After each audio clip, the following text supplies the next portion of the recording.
How's it going, everybody? My name is Jason. I'll be your host today on this CFL talk show, Hussey's Huddle.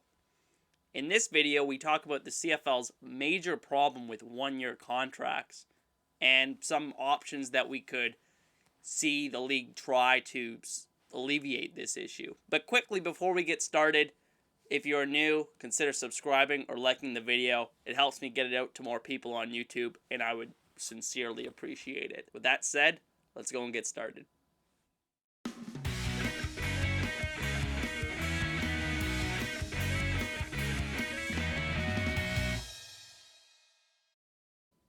So to understand the CFL's problem with one-year contracts, let me first explain to you some of the financial parameters that the CFL works within. Upon entering the league, every CFL player must sign a 2-year contract, with the second year being a team option. The minimum salary for a CFL player in 2019, as this was lower before, it was $65,000 in 2019. You should also know that the CFL does not make their salaries for players public, but due to some undercover work and leaks here and there, we do know the contracts, generally speaking, of certain players, such as quarterbacks. We do know that quarterbacks make a significant portion of the CFL's salary pie. For example, Mike Riley, we do know that he signed a deal with the BC Lions in 2019 free agency. That was worth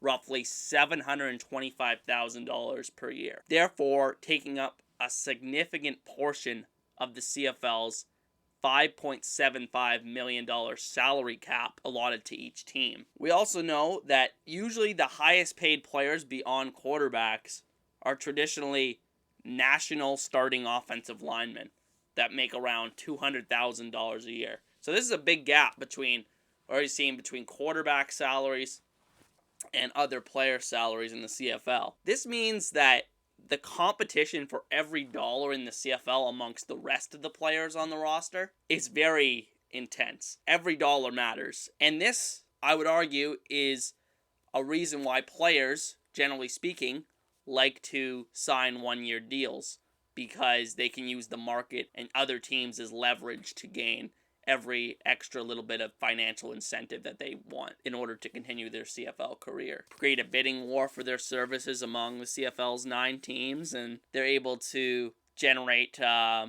little bit extra financial credibility for themselves. But for the majority of players, it doesn't really work. It doesn't necessarily work because in such a small league, there's only so many dollars to go around, and it's only the top tier players that are really benefiting from this whole one-year contract situation. There's also a matter of opt-outs for the NFL. This is another area where people bring up with regards to the one-year contracts and why they're often signed in the CFL, is that players want the flexibility to be able to opt out of their contracts to go to the NFL. So all this information is very important to understand the realities that the CFL players and teams operate under in terms of the competition for financial benefits in the league, and why this one-year contracts have become so relied upon by CFL players and teams. And don't get me wrong, there are some pros of one-year contracts. Let's just list them off right here. It provides regular flexibility for CFL teams and players.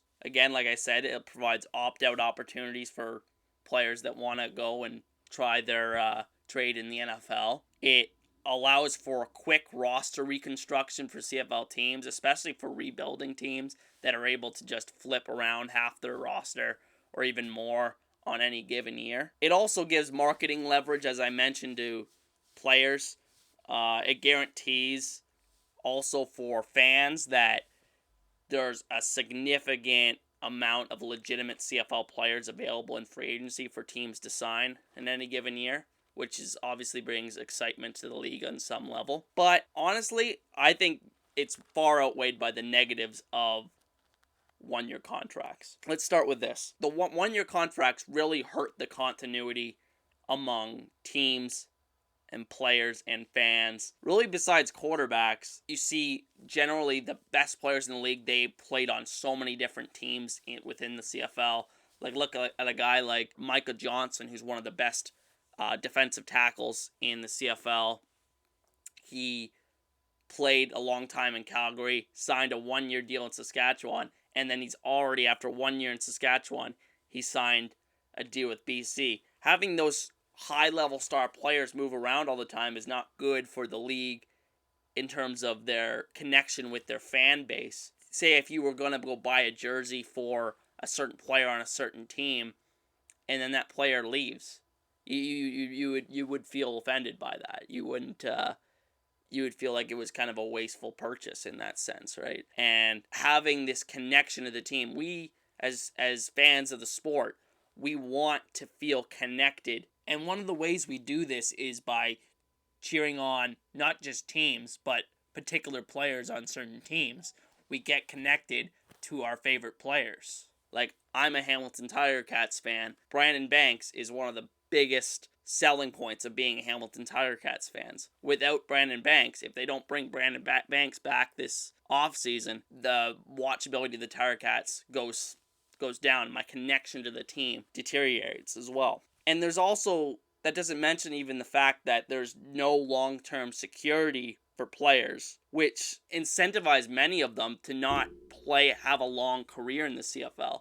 And that's not good for the CFL or anybody involved, because we want to see the best players possible play in this league, and we want to see them play for a long time. And with this constant roster turnover based off of these 1-year contracts, it's really hard to maintain those aspects of appeal for fans of the league. So let's look at some ways that the CFL can try to mitigate this 1-year contract dilemma.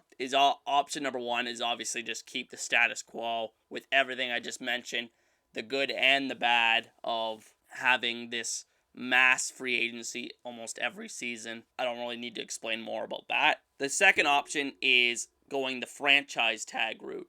And this, granted, would be a very difficult negotiation with the players' union, because it really hurts player mobility in a sense, but I'll tell you why it could work. So this is how it would shake down. This wouldn't solve the problem of 1-year contracts in the larger sense, but what it would do, it would help specific teams retain specific exceptional star level players. If you don't know what the NFL's franchise tag, what it allows teams to do is select one player every year to slap the franchise tag on, and basically what that does is it prevents the player from reaching the open market.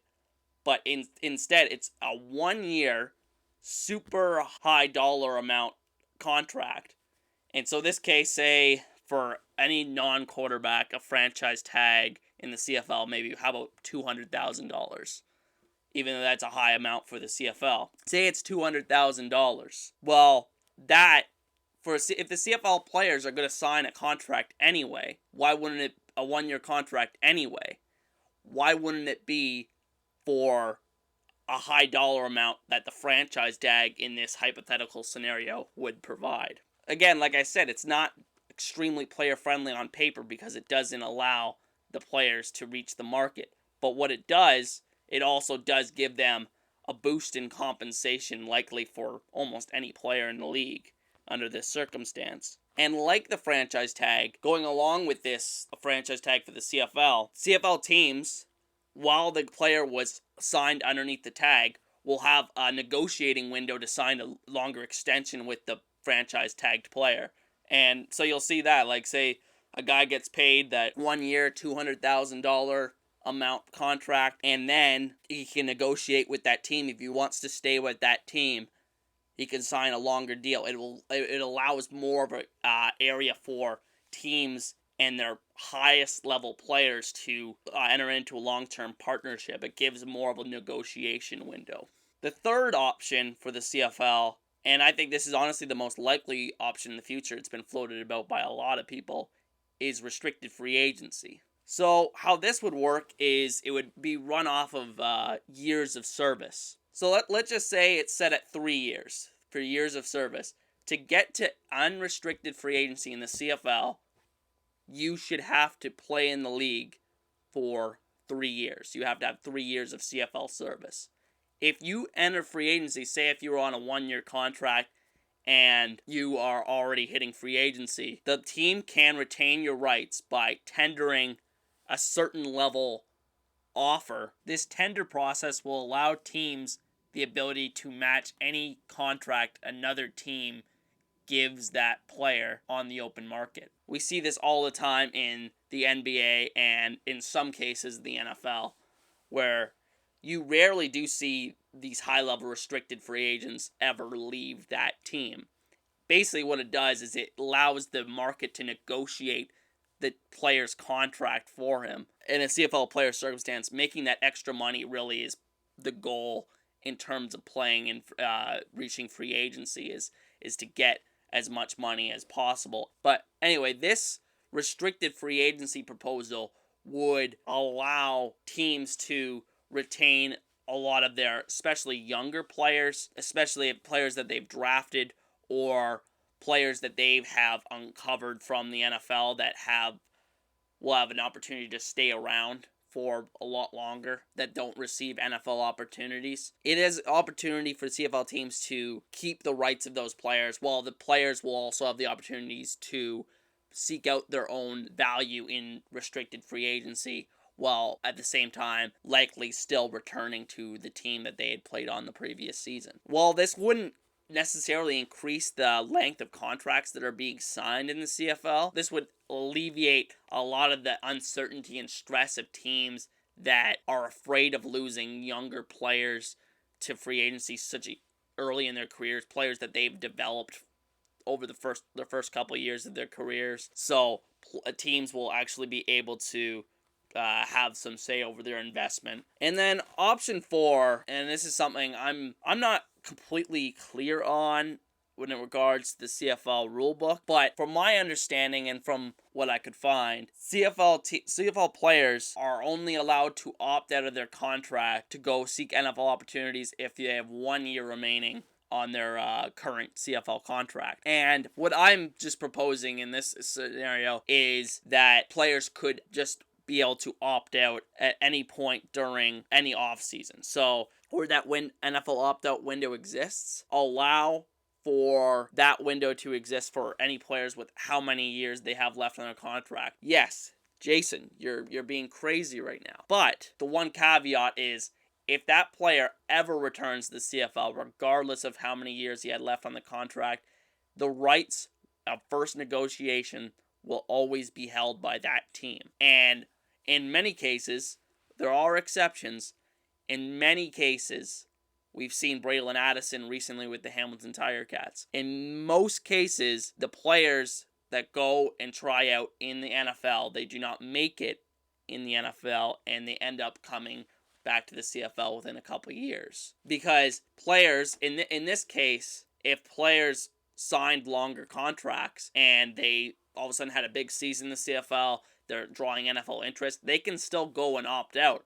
But if they fail in the NFL, they know that they're going back to that team that they were with in the CFL and that they started with in the CFL. So, honestly, though this may be a controversial suggestion, I think this is something the CFL really does need to implement. And this would also alleviate any concern from a player standpoint of signing these long-term contracts, knowing that they can opt out in years that they do have more than 1 year remaining on their current CFL contract. Maybe this would incentivize players to sign longer contracts, knowing that they can opt out for NFL opportunities, which is also honestly the end goal of a lot of CFL players.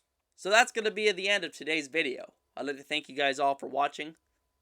If you want to support the channel, the best way to do it is just by hitting that like button and subscribing to Hussey's Huddle for more CFL content just like this. Thanks again. See you guys next time. Peace.